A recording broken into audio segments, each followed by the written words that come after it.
Lusaka,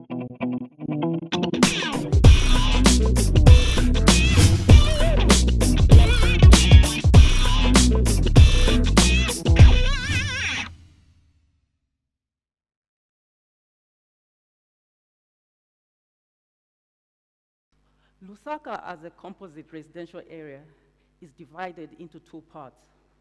There are the well-to-do areas that we call Mayadi, and the impoverished area that we call Komboni.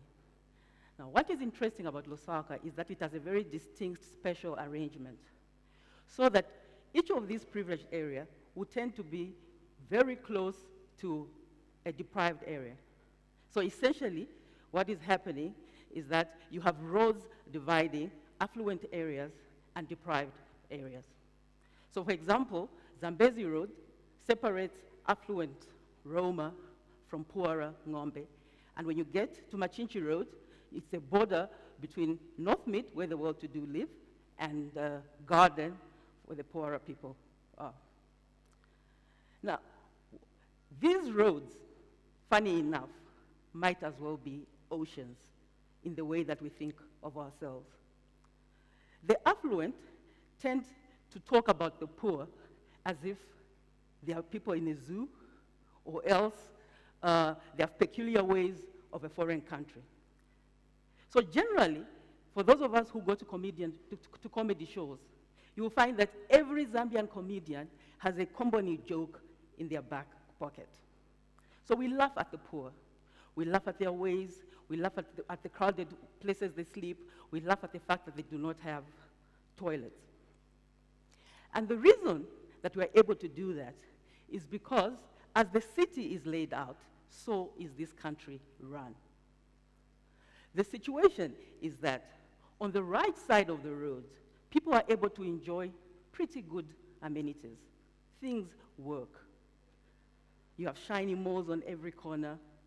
Generally, water runs, and if it doesn't, you can sink a borehole. On the other side of the road, though, service delivery is either absent or extremely substandard. So if you go to Makeni, you'll find that probably a home will have 5 toilets to share. Within touching distance of Makeni is Chivolia. They don't have flushing toilets. Well, forget flushing toilets. They don't have enough pit latrines. So you have thousands and thousands of people living there, sharing pit latrines, or otherwise relieving themselves in whatever way they think. I'd like to illustrate this just a little bit further, this disparate divide between the well-to-do and the poorer people, by using the example of education. Now, as you'd expect, the children growing up in the affluent areas go to the better schools. So these tend to be functional institutions. They have sporting fields, there were small classes, there was extracurricular activities, and, well, they try to bring out a rounded child at the end of the 12 years. And then we visit Tendere, for example. And there we find something like that. That is a school. Right outside the door or the gate of the school, someone is selling second-hand clothing. A little bit further from where I took, I'd like you to note that that school and the other one that I took is within 2 kilometers of each other, if that, very close. There's another school. I'd like you to listen to this for a while.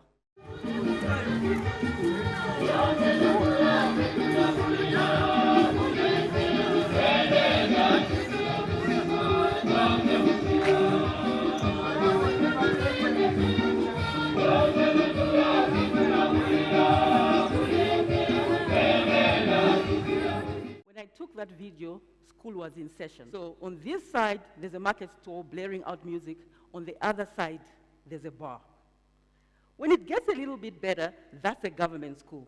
But even in the government schools, classes of 80 to 90 are not unheard of. So this situation is the way we are educating our children. It would not be so tragic if it was not for the paramedical education style we have in Zambia. So our situation is that in grade 1, we are capturing almost 100% of our children. So Ministry of Education says about 80 to 90% of 7-year-olds have a place in grade 1.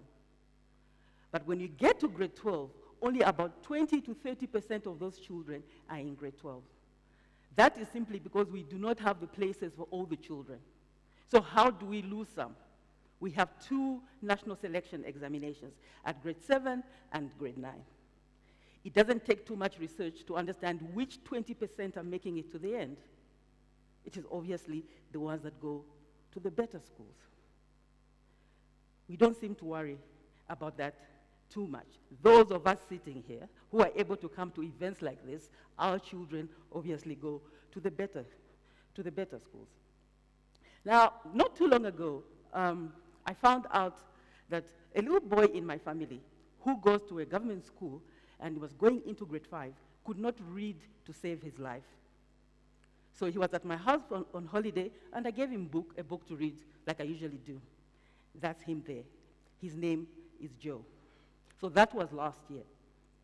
I panicked, and I could not understand how he had reached grade 5, because I know that his mother, while she herself has no education and is illiterate, actually, cannot read or write, is very serious about school. So Joe goes to school every single day.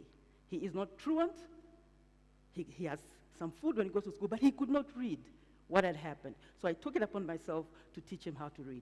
So that's him at my desk at home. He comes to visit every weekend, or else he spends holidays with me. In the last 6 months, Joe can now read. He cannot read at grade 5 level, but he can read at least grade 3 level. So my question is, how did we lose him? He does not have a learning disability. Why couldn't he read up to grade 5? Now that's Joe. He's lucky. He has his grandmother called Laura. What happens to the rest of our children? What I'd like to suggest to you is that as a country, those of us that can speak about this situation, do not worry, because our own children are going to the private schools dotted on the right side of the road. Somehow, we imagine that when God decides to create the next set of children, he walks over to Zambezi Road and he says, the intelligent ones, Roma, the dull ones, Ngombe, the creative ones, North Mid, the unimaginative ones, Garden. But we have said that about 70% of our people are crowded on the wrong side of the road. What that means is that, using a simple law of probability, any naturally occurring trait in our gene pool is largely on the wrong side of the road. So, our Einstein, our Usain Bolt, our next Lucy Sichone, our Charles Mandos are going to those schools. We imagine our children are smart because they're getting 100% pass at the schools they go to. The reason they're getting 100% pass is because they're writing the exams that are set at the level of the other children. So no, our children are not geniuses. Neither are they the best that this country has.